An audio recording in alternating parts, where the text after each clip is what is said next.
Welcome back. Today we have Michael Ryan. Michael, I would love for you to introduce yourself and tell us what you do and what you're up to in this beautiful world. Oh, thanks, Dawn. Thanks so much for having me on today. Yes.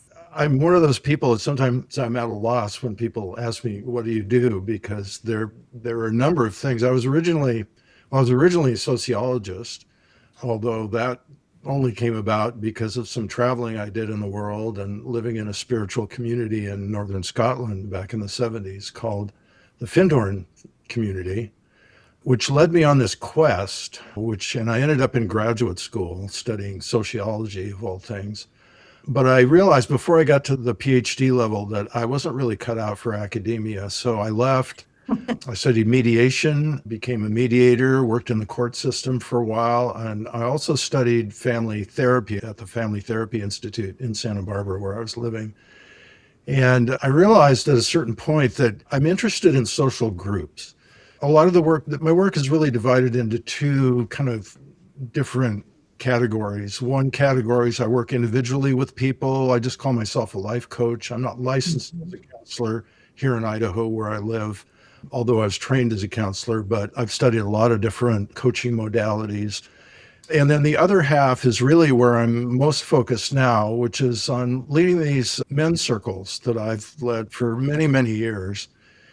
And what I see is, or what my own particular gift seems to be, is channeling the healing power of a group so that people involved in the group, it comes out of that study of family systems, really, Mm-hmm. because the whole idea of a family system is that it's based around this notion that in every family, there's two really fundamental needs that every member of the family is trying to get met.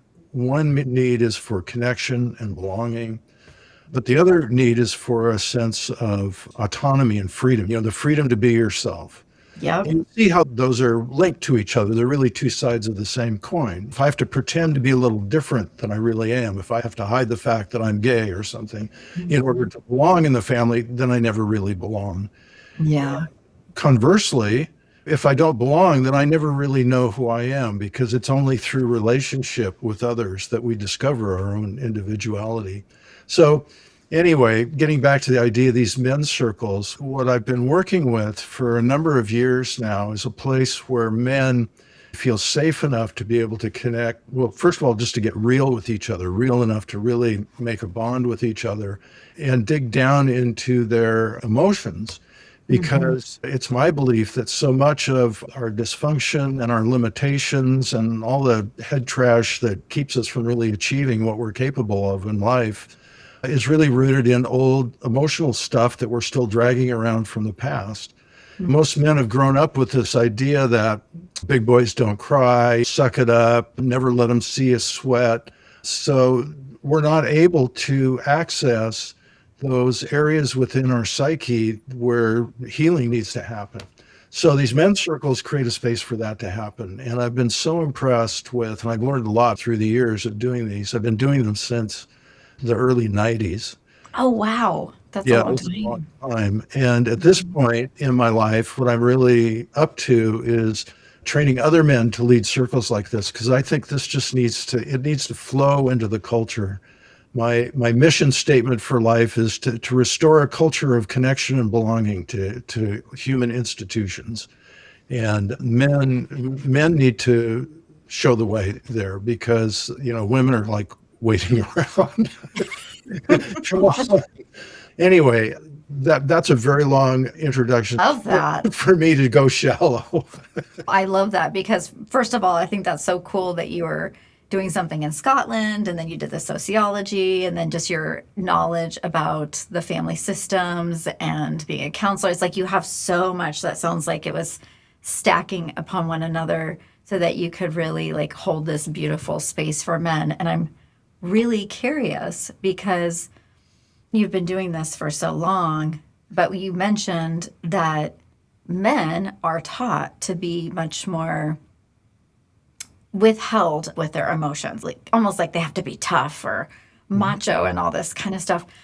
So, what does it take when you guys are in this circle for them to start? Is it difficult for them to start opening up, or does that happen relatively quickly? I'm sure you're very good at getting them to do that, but it feels like there's probably a little conditioning that needs to be let go of so they can just feel free to be themselves.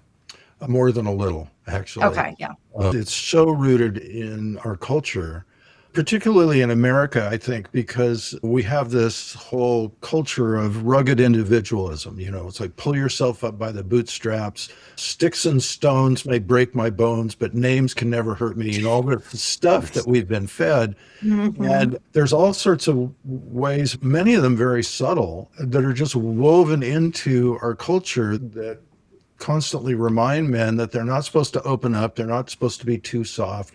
And I see this changing a lot, but the core issues are still the same. So what we in the men's circle is basically, it's first of all, it's like we create an alternative culture where men have Ooh. permission to actually talk about what's going on. I'm sure you're familiar with the notion of blue zones.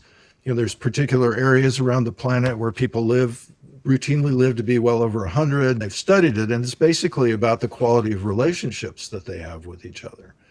So we're creating this blue zone, if you will, for men to come together and just get real with each other.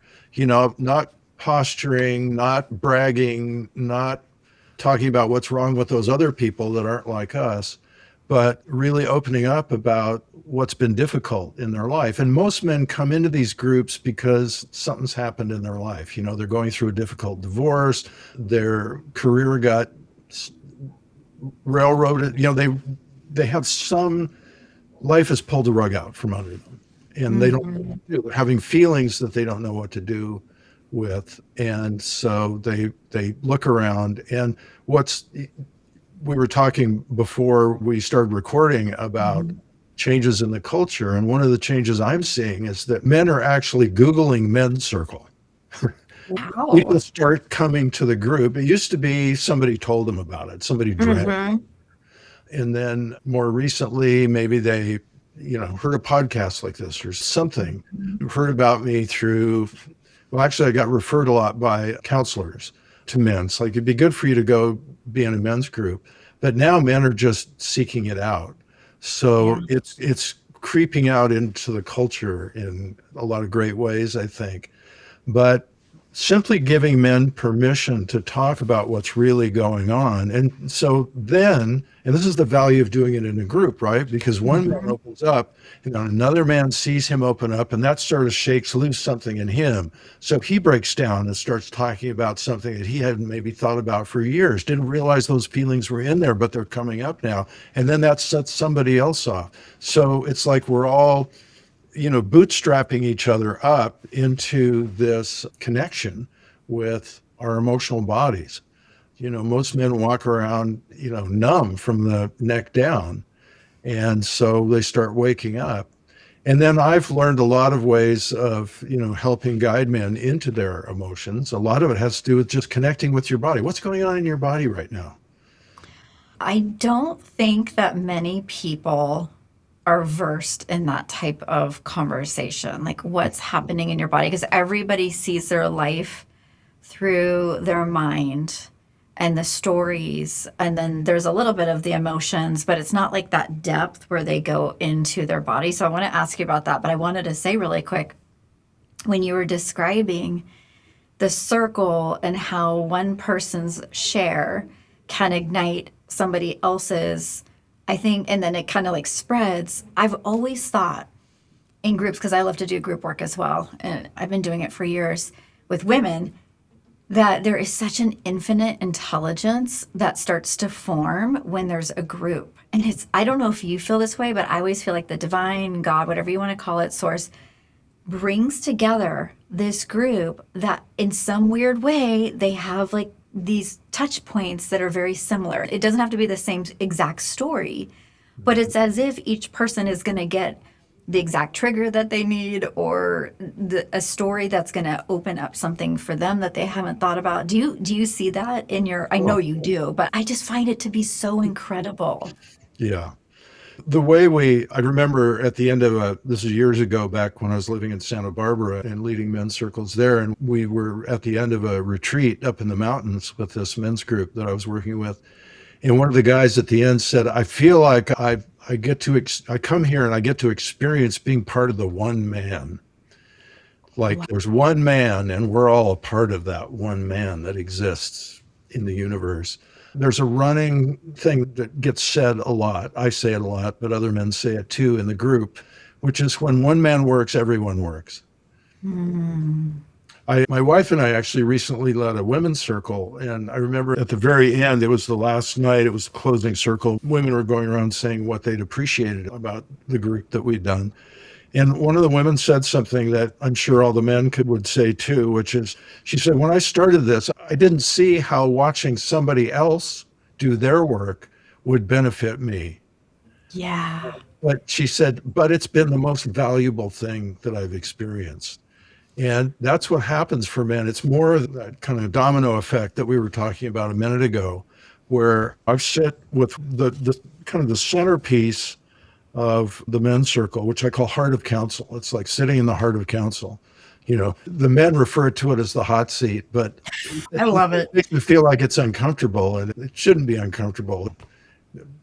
But when I sit with a man and work with him and I help guide him, at some point he cracks and he starts crying or he starts laughing hysterically because there's some old embarrassment that he's letting go of in his body. And the other men, it's like afterwards, they will say, you were working for me, or you were doing my work too, or I was working right along with you. You know, it's like we find out that because we're all kind of playing this game where we're pretending to be much better off than we really think we are. Yes. Yeah. True And story. we start to discover, well, that's the same crap I'm dealing with. Hmm. And so it's this joyful kind of, hey, we're all going through the same stuff. You know, your story is completely different from mine, but we're going through the same stuff around it. Yeah. And it's so reassuring. It just helps everybody relax and start to really connect with each other, to see each other as human beings, not as objects out there to be, you know, try to convince that I'm lovable or to get something from, right? Yeah. Yeah, I just love that process. It's like we're all coming home to a deeper understanding of who we are as human beings.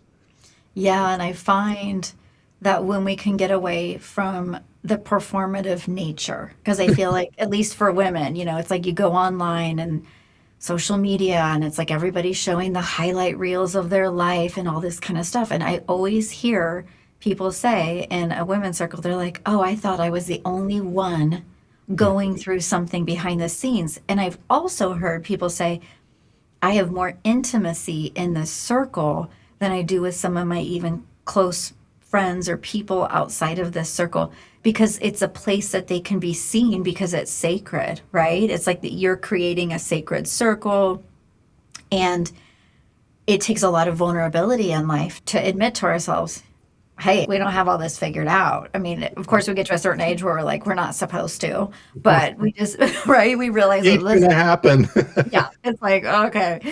But I'm curious. So you mentioned that the men sometimes are cut off from their body. So let's say if somebody's in the hot seat, Mhm. so will you explain the hot seat first to somebody that's not familiar with that kind of language, or they've never sat in a circle? What does the hot seat mean?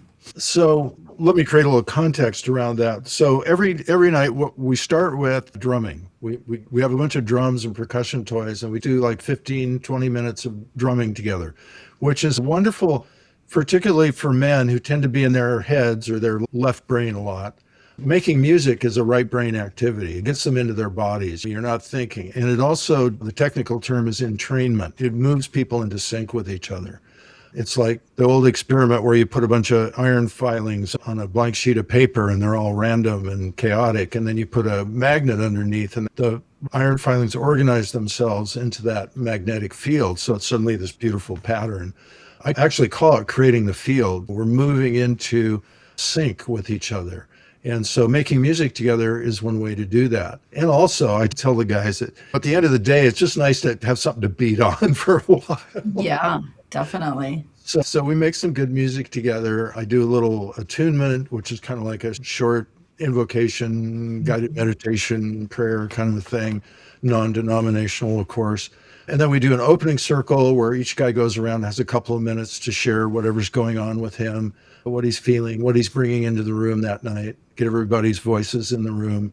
We do a second circle, which I call house cleaning, which is if you got something up, or something to clear with somebody, something you need to ask for, something that's weighing on you that you just want to share. So we're holding it together and it's not keeping you separate in your mind from the group. Then we do that. And then usually I'll do a little bit of teaching. I'll shine a light on some aspect of our emotions, talk about anger, grief, shame. Shame's a big one to talk about because it sort of stays hidden a lot. And then I say, who's ready to work tonight? And each week I work with one person. Okay. And that person comes up and sits next to me. We sit facing each other, and the rest of the group just observes. It's not like a traditional group therapy kind of thing where guys are interacting with whoever has the focus. In this case, it's just me. I find that usually when men want to say things to the guy who's working, it's more about the guy who's saying it rather than the guy who's working. Yeah. So I do some work with him, and mostly what I tell the guys is, you're telling your story. My job is just to help you move into the emotions that are underneath that story. So people can sit and tell a story over and over and over again, but they never get to the emotions. And the emotions, moving the emotional stuff is where the healing happens. Yep. So I just help guys. So sometimes guys get there all on their own just because they have the non-judgmental present attention of a group of guys watching them and me sitting there with them. Other times I do a lot of intervention, but mostly, and it gets back to this question you asked earlier, how do I do that? There's a technique or a modality just called focusing. Okay. And it's not even really a technique or a structure. It's just connecting with some felt sense in your body that there's something that wants your attention, and then listening to it and having a conversation with it, finding out what it's feeling, what's making it feel that way. And the most important thing I find is what's it needing. And oftentimes that just connecting with something in your body and starting to listen to it will move men into tears, into some kind of deep emotion, because they're connecting with something that they've kept locked down for so long, right? So I usually just work for maybe 20, 25 minutes, something like that. And my job is not only to take them down into the emotions, but also to bring them back up again so they're not left bleeding. Yeah. I have some ways of doing that. I call it up and out, and bring their attention back up. And then they turn, and then the group appreciates them. That's their interaction with the group. And I find this appreciation stuff is so crucial. I look at people and I think most people walk around in a chronic state of underappreciation. I remember sitting in my room crying more than once as a kid and thinking they only ever notice when I do something wrong. Nobody ever tells me what I don't get praised. I don't get acknowledged for what I'm doing right. And I think the basic lesson of social psychology is that we form our sense of identity, our whole understanding of who we are as a human being is formed based on what we see reflected back to us in the mirrors of other people, particularly the important people we grew up with, family. So if nobody ever tells you what's great about you, you will never know.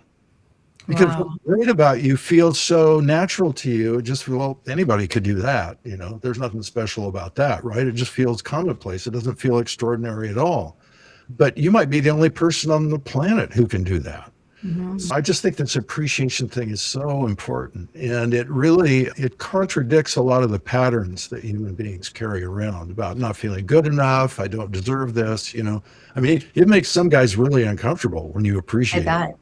I bet. Because Yeah. it's vulnerable to receive on that level. Yes, it is. But, after you're told the same kinds of things over and over, you can't help but start to believe there might be something to it. So that's what the Heart of Counsel is. And it really is the centerpiece. It's where the work gets done, and it's where men really connect with their own emotional bodies, because emotions are contagious. One guy starts feeling, and then everybody else is feeling something too. Gosh, I'm curious because you've been doing this work for so long. There's a lot of people that go to therapy, for instance, and they go and they talk about the thing that happened to them and they're processing it for quite some time. But it sounds like in these hot seat instances, they get to come in and they might bring something up, but it's the emotions that you're helping them access and move. Do you think, Michael, that people need to keep talking and knowing the story inside and out to heal, or is it more about just releasing the emotions I or don't combo? I don't think you need to remember what happened. If you can access the emotions and process the emotions, then it gets released from your body. Hmm.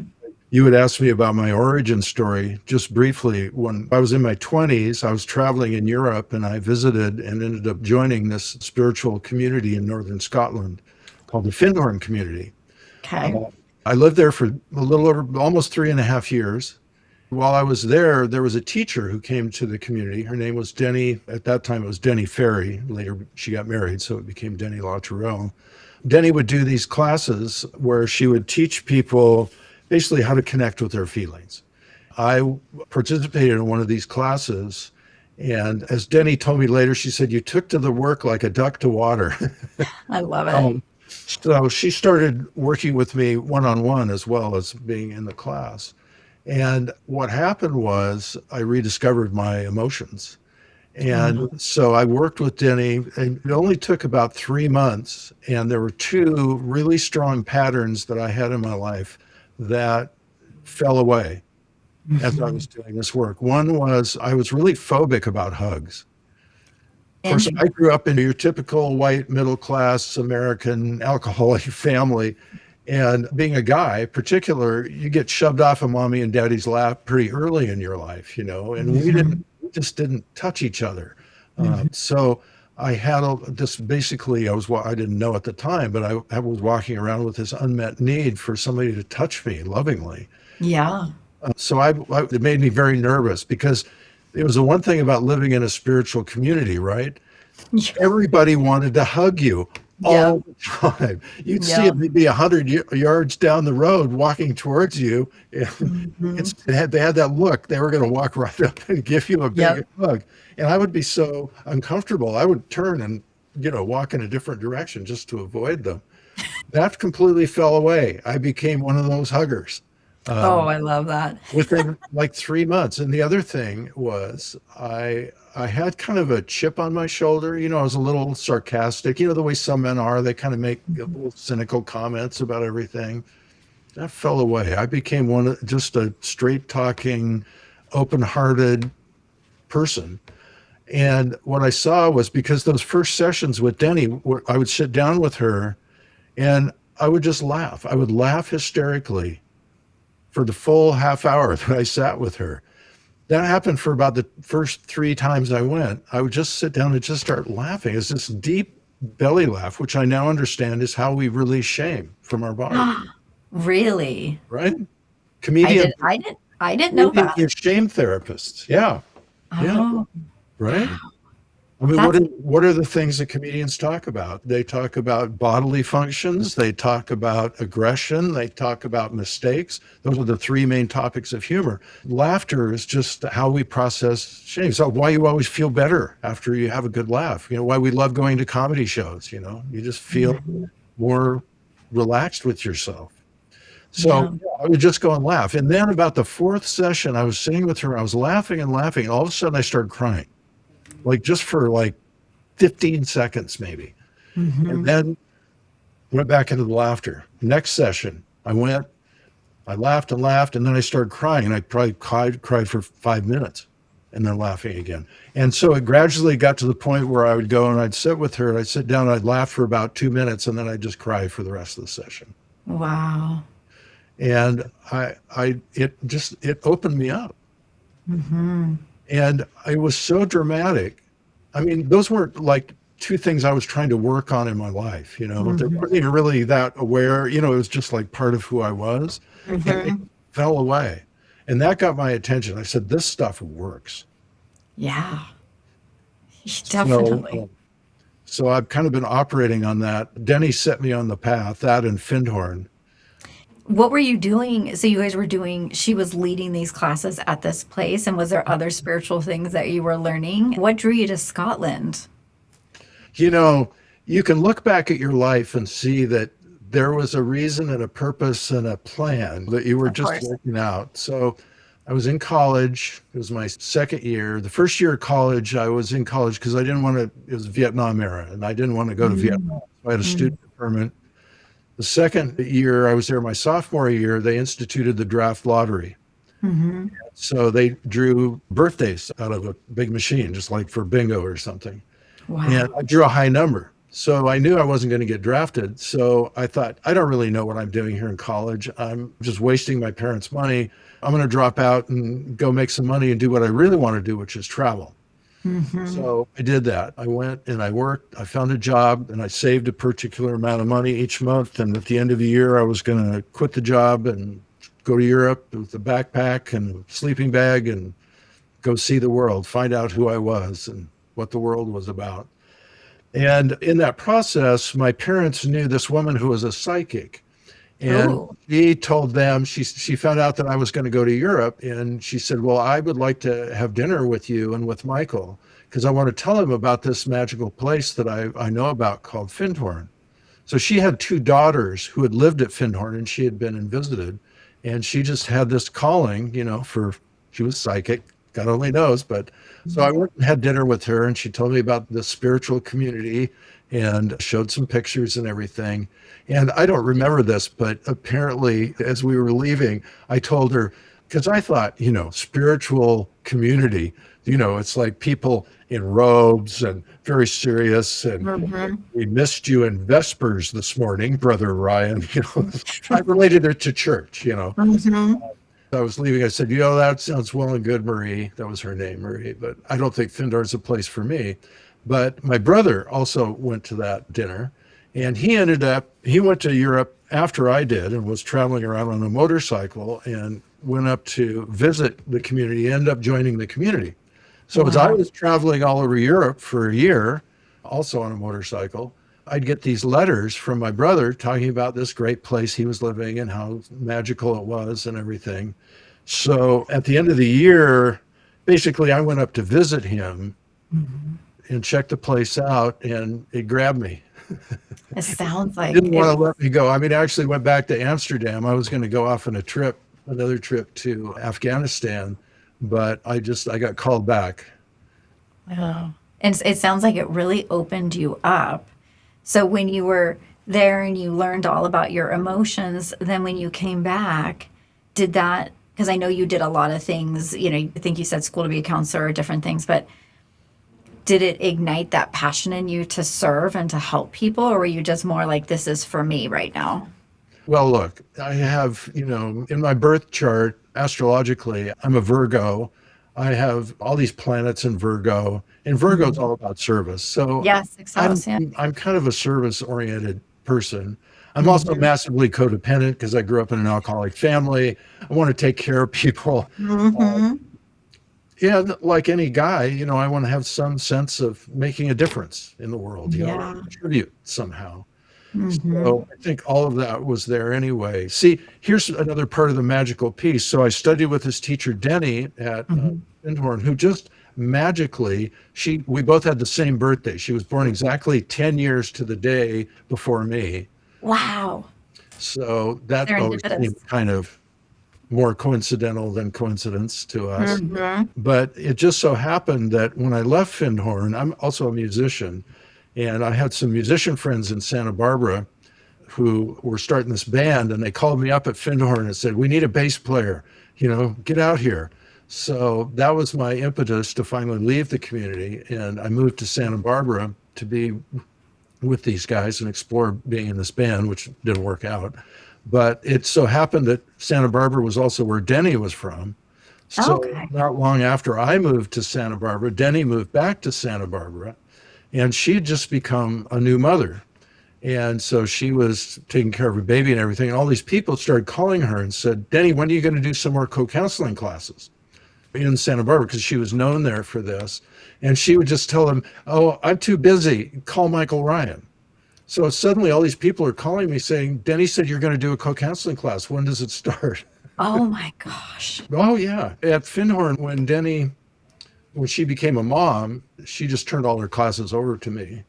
which I've been doing for about a year at that point. And it was just a very natural thing. I love being a teacher. And it sounds, when you're kind of describing how you fell into this work, it seems like the universe had this plan all along, and you just kind of were in the right place, right time to learn what you needed. And then, go to Santa Barbara, then all of a sudden you're doing your own sessions. That is so cool. And so, I mean, this has been the majority of your life, right? That you've been doing this type of, like, type of this work. Is that true? Absolutely. Yeah. Yeah. What have you seen change? Because I'm so curious. I feel like there's a lot happening right now in the collective where, in a personal development, healing, it's kind of just going through a little bit of a shift. And there's never been a time where people are more aware, because you can go on like TikTok or Instagram and see like everything, like your trauma or this or that. But I also think people are becoming more discerning. But I'm curious, are you noticing anything? Are you seeing any changes in how people want to heal, or just like what they're interested in? I think it's hard for me to answer that on one sense because I don't spend any time on social media. Yeah. Okay. Yeah. In fact, I like to say that Men's Circle is the antidote to social media I love that. Yeah. because it's real and it's in person and it's not performative, to go back to the term you used earlier. Mhm. It's about us opening up to each other and creating real connection. And we're hungry for that. We're so hungry because this digitized world of social media it's alienated us, Yeah. you know? That's the biggest thing I've seen, actually, Michael, is that there was such a, like, during 2020, 2021, everybody was online and trying to find community there. And now I think there's this huge, big shift towards people wanting to be in person, wanting to be around other people and do circles or groups or whatever it is that gets them excited. But I think that's the biggest shift that I'm seeing right now is people no longer want to just be on Zoom or online. That's a great tool, but they also want to be right next to somebody co-regulating and feeling them. Yeah, that's really true. So, as I said earlier, it's typically that men will be in some kind of crisis point when they seek out Mhm. the men's circle. So it used to be, it was just, word of mouth. Mhm. Somebody came because they heard about it from somebody or a friend dragged them there under. Mhm. And then more recently, there's a lot of counselors and different healers in this area who will refer people who know of me. People are saying, "Oh yeah, so and so recommended you," and I've never heard of that person, but you know, somehow they've heard of me. But most recently, what's happening now is men are coming to the circle for the first time, and I always ask them, "How did you hear about this?" And they said, "Well, I Googled men's circle." So men are looking for it. They're going, "I That's need this," and they know enough to put in the words "men's circle" or "men's group" and do a search. And that's really encouraging to me. It's like this understanding of the importance and the value and taking away the stigma. I mean, for men in particular, particularly in Idaho, where we live, Mhm. it's just, the kind of the old, you know, you see a counselor if you're screwed up, and I'm not going to admit to being screwed up. So Yeah. I would So never true. do that. Yeah, It's like there's a stigma about it. mhm. I don't think that's the case. Men they're saying this would be of value to me. It's an evolution, because I know, as someone who's been in the healing world for almost 25 years, when I started off doing intuitive healing sessions all these years ago. And I remember people thought I was crazy. They're like, "What's an intuitive healer?" Now you can like throw a stone and hit, a few intuitive healers. But women typically have been they are really open to go find a women's circle or go find a workshop or go on a retreat.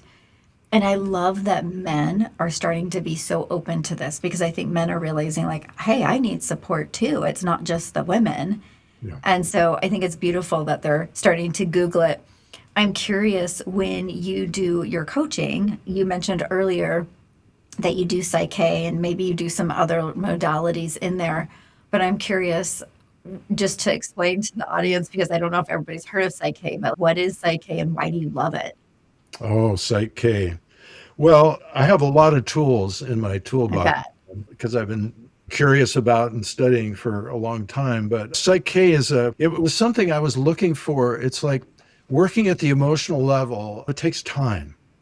And particularly it takes time to break down all those internal defense mechanisms we have about not looking at our emotions, not feeling. There's what counselors call resistance. And I came across Psych-K and I thought, well, this would be useful for me personally, but I realized that I need this for working with my clients because it's a shortcut. And what it's a Mm. shortcut for is, see, here's the way I understand human beings is that we get hurt. And when we get hurt, we have an emotional response: grief, fear, anger, shame. Those are the four big, what I call the four food groups. And if we don't have the wherewithal, that is a loving person present with us to listen to us tell the story and process the emotions, then they kind of get stored away in us. And so as we grow up, because our parents didn't know, they thought they'd help us feel better by getting us to stop crying. Mhm. What they didn't realize is they were interrupting the natural healing process that we were trying to go through. So we get to adulthood and we've accumulated a lot of old emotional stuff that creates patterns that are, often the source of self-sabotage, addictions, all the stuff that gets in the way of us fulfilling what we're really capable of and being truly happy and living meaningful lives. So working at the emotional level helps loosen up those patterns and frees us to be more intelligent, more creative, more present, and not just react in reactive ways. So I forgot your question. So Psych-K, well, no, this is Oh, a great Psych-K. because So you gave them yeah. the foundation so that the listeners can understand like why it works so well. The So frozen. So what gets laid in is, Carl Jung used the term complex to describe basically it's like an accumulation of intellectual or mental energy, beliefs, what we call limiting beliefs, and emotions that kind of gets lodged in us someplace and they get triggered. When you're in the throes of a complex, as one of my, I had a Jungian therapist I worked with for a while, he says, yeah, complexes, we don't have complexes have us. Right. So you behave in a predictable, kind of robotic way. It's a repetitive pattern that keeps playing out in your life. Say, I'm not going to do that tonight. I'm going to go to bed early. I'm not going to stay up late. And then what do? You stay up late again. I stay up late again. Okay. No, that's me. How do you get into the subconscious and just change a belief? Because we know the research is very clear. As human beings, we think that we make conscious decisions. But what's actually true is 95 to 99% of the time, the things that we do, the things that we think, the things that we feel, the actions we take are driven subconsciously. It's driven by subconscious programming. It's Yep. not a conscious thought, it's subconscious programming. Now, working at the emotional level helps free us to work at the conscious level again. But it's a lot of work. And there's just so much to do because we are in a time of such extraordinary change on this planet that nobody can keep up just trying to work at the emotional level. So I was so excited to come across Psych-K. It was developed by a guy, Williams. I can't remember his last name, but he liked to say that came through me, not from me. Oh, that's cool. Yeah. So, but it gives us a way, and it uses muscle testing to Okay. communicate with your subconscious. So, like you have the client. Oh, we don't call them clients in Psych-K. We call them a partner. Cool. Yeah, I'm not a Psych-K practitioner. That kind of it suggests that I have stuff figured out that you don't. We're all working on our stuff. So I'm the facilitator. You're the partner. So I will muscle test you. We'll do a quick few things first to get into communication with your subconscious. And then let's say you tell me, I just hate myself. I just find myself having all these self-hating thoughts. I really want to stop that. So we come up with a goal. What would you want to replace that with? The goal would be, I love myself unconditionally. Okay. So we get into communication with your subconscious. We do muscle testing. I have you say, I love myself unconditionally. And we test, and your arm goes weak. Okay. The system is saying, what? No, Yeah, I I don't don't believe love that. myself. Why would I do that? That's stupid. Mhm. So Then we can test to see which balance. The tool is called a balance, and which just means we're bringing in a balanced, we're balancing your ability to access the full intelligence of your right and left hemispheres in a balanced way to address whatever this is, right? So we do balance. And the balance just involves a couple of things, takes about 5 minutes, and then we test again. Well, first I test, I say, this process is complete, and you test strong. So that's your system saying, yep, we're done. And then I have you say it again. I love myself unconditionally. This time we test, and you're rock solid strong. What happened? Well, we removed that limiting belief and we installed a new one that's more life affirming and helpful to you being fully who you are. So that's essentially what PSYCH-K is about. It's about going into the source code for your subconscious and removing limiting beliefs that don't serve you and installing new ones that do. And when somebody does that, how long does it take for it to really integrate into their day-to-day life? Sounds like it's pretty immediate. It can be very immediate. It's different for different people. One of the things I tell my partners at the end of a session, I said, look, it's kind of like we just built a new neurological pathway in your system, right? You now have access to things that you didn't have access to before because we removed this limiting belief. But it's just like, imagine that you and I took a couple of machetes and just hacked a pathway through this dense, impenetrable jungle, right? Now, there's a pathway there, but if you don't start walking up and down that pathway, then the jungle is going to grow back, and theoretically, the path is still there. Yeah. I tested you a year from now, you'd still test strong on that belief. But if you haven't done anything to operationalize that belief, then your life isn't going to change very much. Okay. You're still going to operate as if you don't love yourself very much. Okay. The last part of the session is usually taking 5 or 10 minutes just to strategize with the partner about what are you going to do in the next few days that you might not have done prior to doing this balance. How is this going to change how you show up in your relationship, in your job, in your life? And so we set some, maybe not goals, but at least intentions about how they're going to use that, how they're going to build on that. I think that that is really an amazing way for somebody to shift. I mean, obviously the PSYCH-K, working with the subconscious, uprooting that, pattern belief and then putting something new in there.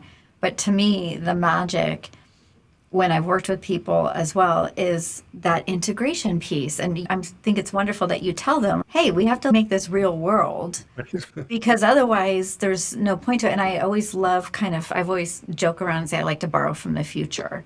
And what I mean by that is the future self, that version of me that's already operating in the world in a future memory that loves myself, like the example that you used. And I always like to ask myself the question, well, if I love myself in this moment, what would I be doing differently? And then I try and make those decisions. And it's just those little micro tweaks, right? It doesn't have to be this huge, big, wild decision that you make, but it's just like these little ways where maybe you say the thing that you were afraid to say before.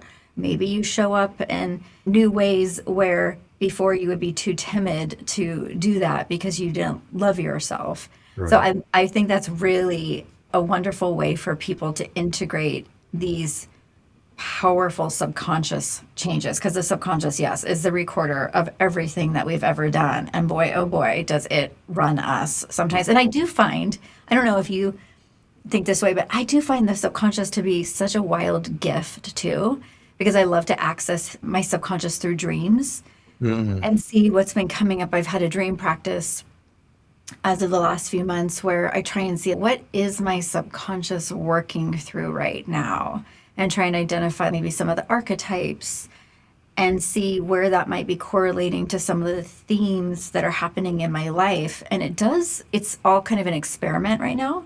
Mm-hmm. But I just find it to be so interesting that there is so much material that we're always working with. Dreams are fascinating. I'm no expert on dreams. I've tried to become one, but I'm not there. As I said, I did work with a Jungian therapist for a while who was a master at interpreting dreams. I took some dreams to him and he would say, oh, well, this is what I think's going on here. And it was mind blowing. It wasn't anything like what I thought it was going to be. Yeah.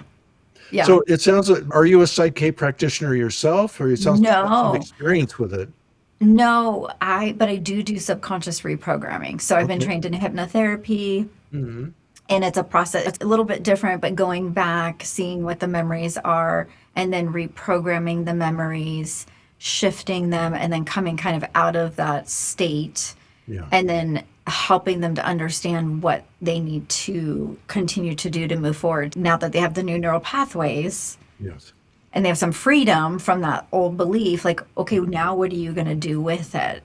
And so I have quite a fondness for that kind of work, because I really believe if somebody wants to see fundamental changes, it's very important to address the subconscious, Yes.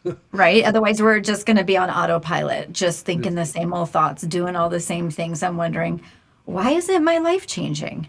Yeah. Right? I think it's a beautiful combination with all the emotional work too, because that's what's helping us also move through some of these states of freeze that you were talking about from childhood and all that. So all the work that you're doing sounds incredible. I'm curious, Michael, if somebody's starting out and they're just kind of new to healing, what path would you suggest that they go on just to get started? Oh, wow. I'm going to tell you a story that I like to tell in the men's circle. I don't know if you know, there's an author, I think he's Tibetan, Chogyam Trungpa. No. He wrote a book back in the 60s called Cutting Through Spiritual Materialism, which was a pretty big seller, put him on the map. Anyway, sometime in the 80s when I was in graduate school, he came and spoke at UC Santa Barbara, where I was going to school. And I saw that he was going to be speaking. So I thought, well, I want to go see this guy, and he's interesting. So I went, there's a big auditorium, and he was introduced by somebody, and he walked out on stage. He looked like a sort of 3/4 size Dalai Lama. He had the same saffron robes and the shaved head and the aviator glasses and everything. He came out and he stood there and he just looked around. Everybody got really quiet because he just kept looking around. And finally he spoke and he said, "Many people ask me how to begin upon the spiritual path, and I always tell them the same thing." Big long pause. Everybody's like on the edge of their seat. You never heard a pin drop. What's he going to say? He had this big expression on his face. He goes, "Don't do it. It's very difficult." Oh my God, that is awesome. That's hilarious. So he got a big grin. He said, "But I also always add, once you begin, don't stop." Isn't that the truth? God, Yeah, I don't remember anything else he said, but I definitely remember that opening. you got the nugget. It You was got the a- nugget yeah, out of that. it was a good attention getter. I loved it. Well, gosh, there's so many entry points. I mean, for men, the men's circle is such a great way to ease in because you've got company. Yep, you have I community. like to tell guys, nobody else can do it for you, but you don't have to do it alone. Yeah, In fact, it's probably not a good idea because that's the way, men are from Mars, women are from Venus, the whole John Gray thing. When men have a problem, they go sit in their cave and they stew about it and they think about it and they try to figure out what to do about it. And it's only when they come to the conclusion that they can't do anything about it by themselves that they go out and seek help. And it's so much more fun if you have company. oh yes. I think it's logical, it's a little self-serving to say that, but yeah, No, I think it's great. and men are so well suited. Men are pack animals. Male Yes. bonding is a real thing. I think men do need to have solid bonds with other men. And so that's a great place to start. But generally, it's kind of like, I don't know, you have to call in your angels.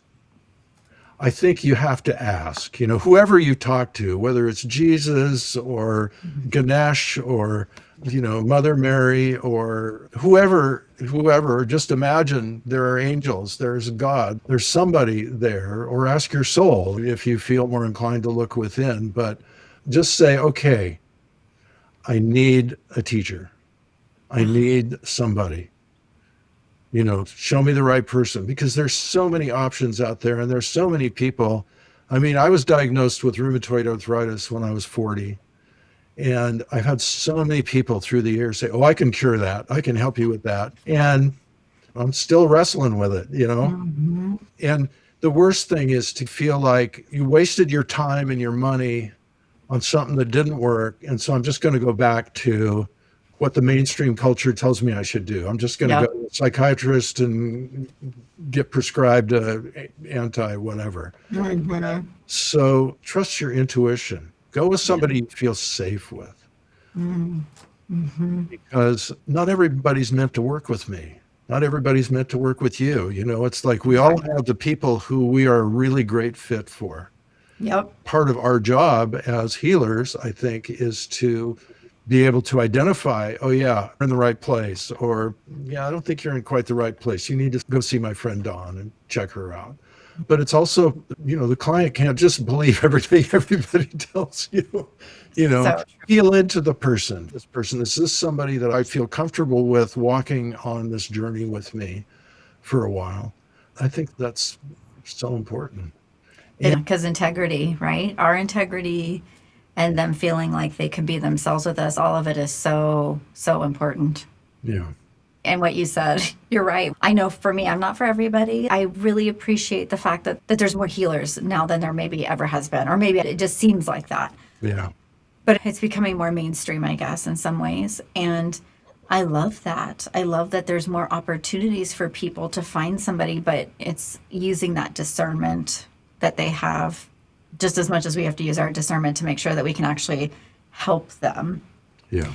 Michael, because we're getting close to time. I can't believe it. We went by so quick, but you mentioned your legacy before we started to hit record. You were sharing that for you, you're in your time frame of legacy work. And so I'd love for you just to share, but how people can find you, what your legacy work is, whatever you want to share about that.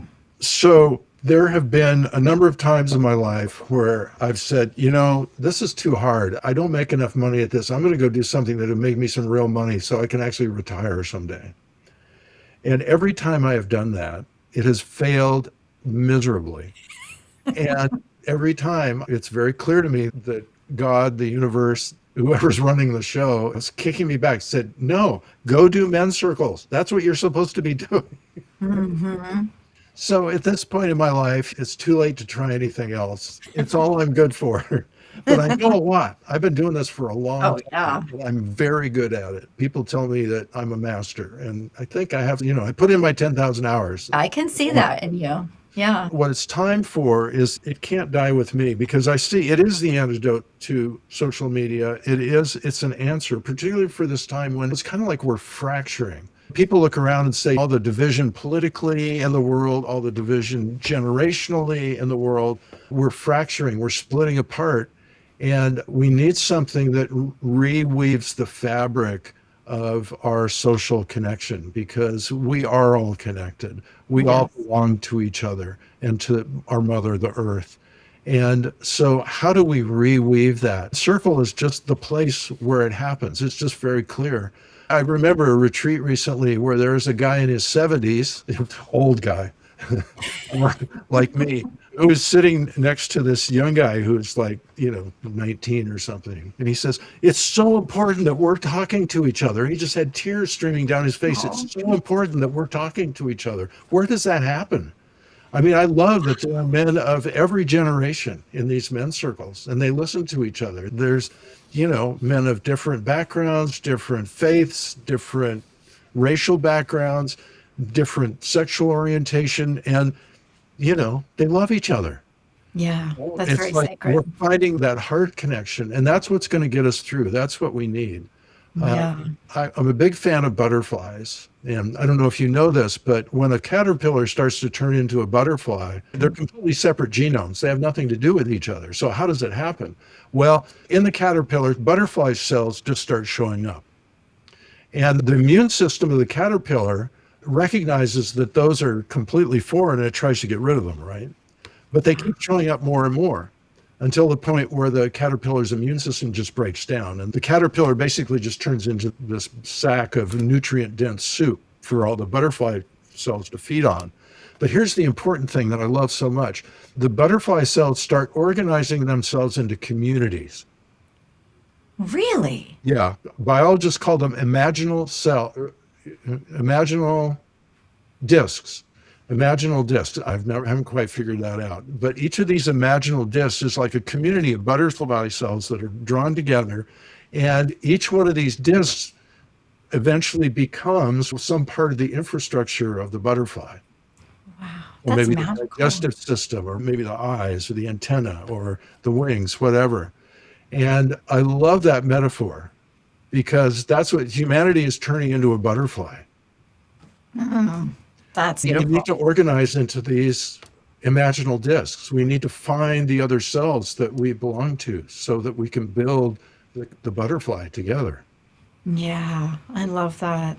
I love And that very much. there is something that happens. It's like we think of it as a vortex, like Abraham talks about, or a blue zone. But there's something that happens in these groups where people get really bonded to each other through the opening up. We're not only doing our personal work and emerging from the cocoon of our old programming to become the butterfly that we each were individually meant to be, but we are also collectively doing the work to become a butterfly as a species. I think it's so important. So what I'm doing is I'm training other men to lead men's circles. And at this point, I'm doing it locally. They are all men who've sat in my circle. Well, one exception. But for the most part, they're all men who've sat in my circle. So they all already understand the process and are steeped in it. But I'm kind of, showing them how the sausage is made, if you will. Yeah. But my intention is to offer it globally, to do a lot of the initial work online and then have people come and do like a 5-day retreat together in person. I want to teach it to women too, because I've led women's circles as well as men's circles, and they're equally amazing and equally important, I think. But men in particular, men have to know how to get back to their feelings, because somebody once said to me long ago, a man who cannot feel is capable of anything. Well, I can feel that one. Right? Yeah, I can feel that one. Now, where do people find you, Michael? Do you have a website? The easiest way is just to go to menscircle.com, MENSCIRCLE. I got that 25 years ago. What a great website. Right? Oh my God. Yeah, you can reach out to me there. You can sign up for my email list. You can see when the next men's circles are happening. If you're interested, I'm working on TimothyRyan.com for my individual practice, but I don't know. There's only so many hours in a day. And here's the thing nobody tells you. As you get older, you need to spend more time taking care of yourself. Isn't that the truth, right? It really is true. Oh my Got to keep God. the old jalopy running for a few more years here. Well, Michael, you really are a wise elder for our community here in Boise, but for the world too. And so I'm excited that you're going to be doing this where it's going to spread out and you can take people from all over the United States or English speaking, because I think anybody that we get to be in your presence, just watching you, observing you doing your thing, is just going to learn so much. Because I can tell just by sitting with you, even though we're online for this last hour, you just hold so much wisdom and presence in you. So thank you so much for being here and having this podcast with us today. Oh, well, thank you, Don. Those very kind words. Thank you for inviting me. It was a real pleasure chatting with you. You're a delightful presence. We hadn't met before today, but I feel like I have a sense of who you are, and I like who you are. So keep up the good work. Well, thank you. And I will share in our show notes for our listeners all about Michael's information, and I will see you guys next week. Thank you. Thanks. Bye.